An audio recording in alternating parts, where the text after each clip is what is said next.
Selamat sore para netizen dimanapun kita berada. Salam inspirasi bagi kita semua ya.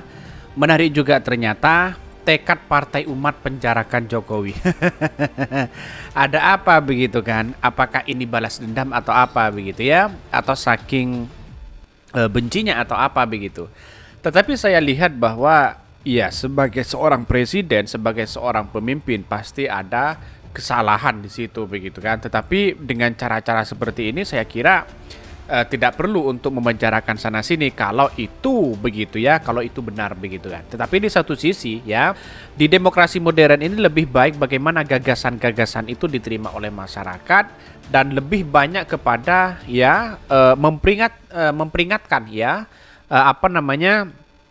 memperingati para orang-orang yang punya kewenangan di situ begitu, seperti pemerintah hari ini korupsi merajalela dan sebagainya. Ini menjadi cikal bakal bahwa proses dalam demokrasi ini kan tergantung dari Bapak Presiden begitu kan. Ya, kalau ingin ngotot untuk memenjarakan Jokowi, kita lihat saja bagaimana kasus-kasusnya begitu kan.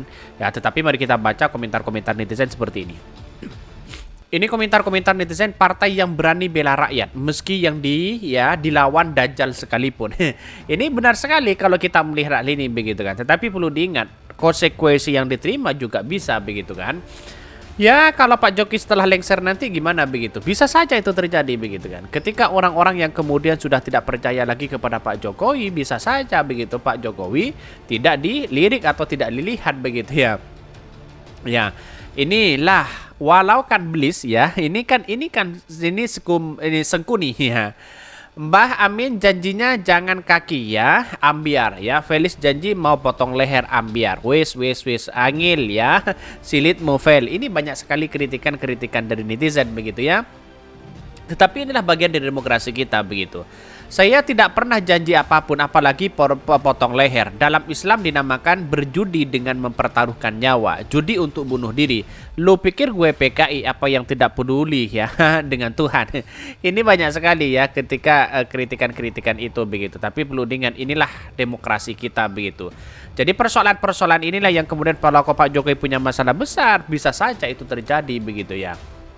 Ini apresiasi kepada Bapak Amin Rais ya, meskipun beliau sudah sepuh tapi semangat memperjuangkan untuk bangsa dan negara ini tidak kendor. Biarkan kopra-kopra itu menceromohkan ya.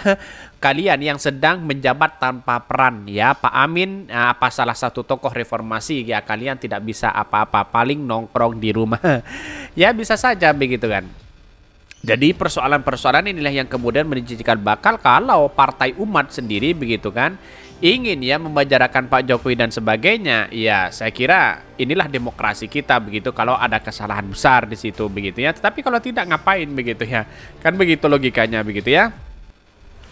Partai Gurom aja mau lawan siapa ya? Ketumnya aja Dajjal kok mau lawan Dajjal. Ini banyak sekali ya tuduhan-tuduhan kepada Pak Amin Rais di situ begitu. Bahkan ini banyak sekali pro dan kontra ya.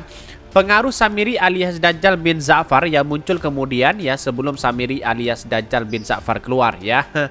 Ini mulut melawan perilaku ya. Kritikan-kritikan ke Amin Rais begitu banyak begitu ya. Tapi perlu diingat bahwa inilah demokrasi sebenarnya begitu kan. Tidak usah memenjarakan orang, tapi bagaimana gagasan-gagasan itu ya yang kemudian memberikan setimpal ya kepada penguasa-penguasa yang sekarang. Korupsi amburadul, sana sini amburadul dan sebagainya begitu ya. Tetapi kalau memang ada sesuatu yang kemudian tidak sesuai dengan masyarakat, itu seharusnya kan diingatkan begitu ya. Oke, mari kita baca terlebih dahulu beritanya seperti ini. Ini beritanya tekad Partai Umat penjarakan Jokowi. Luar biasa begitu ya. Ini ya ditulis oleh Faisal Assegaf, kritikus ya. Bahkan ini baru namanya partai politik yang revolusioner ya. Sejak Partai Umat muncul dan resmi terdaftar di KPU, jejaring aktivis kampus dan masjid merapatkan barisan mengorbankan perlawanan serius pada rezim Jokowi. Bahkan tokoh karismatik Gerakan Reformasi Profesor Amin Rais sekaligus ya mantan ketua KPP P3 Muhammadiyah tampil menegaskan bahwa Partai Umat sebagai wadah perjuangan ma'ruf nahi mungkar ya. Bahkan seruan Amin Rais kian menjalar ya di berbagai ruang kajian strategi dan menuai respon dan kuat di media sosial. Jangan anggap sepele keberanian Partai Umat melawan Jokowi makin terkonsolidasi. Bisa saja begitu kan. Dengan adanya solid luar biasa bisa satu di situ bersatu dengan petani, dengan yang lain begitu kan. Tapi perlu diingat, saya rasa masyarakat susah sekarang itu kan sudah disekat-sekat di situ, baik yang dukung Pak Jokowi, yang dukung Pak Prabowo, yang ikut Anies Baswedan dan sebagainya begitu. Sehingga untuk mengakomodir ini seharusnya agak sulit sekali begitu kan. People power saja begitu ya. Ketika itu dilaksanakan begitu kan, mungkin yang hadir hanya segelintir orang. Karena apa? Karena pemimpinan di situ tokoh-tokohnya tidak bersatu di situ begitu. Kalau tokohnya bersatu kemungkinan besar bisa saja terjadi people power dan sebagainya begitu ya.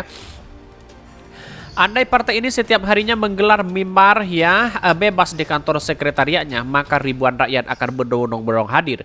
Itu akan menjadi polemik yang efektif dan bahkan bergulir kencang. Tapi ya Amin Rais dan kelompok muda ya progresif di Partai Umat lebih memilih strategi menjadikan Solo sebagai awal penyudut perlawanan. Dan kini akselerasi gerakan itu mulai bergerak ke Jakarta. Bayangkan begitu ya.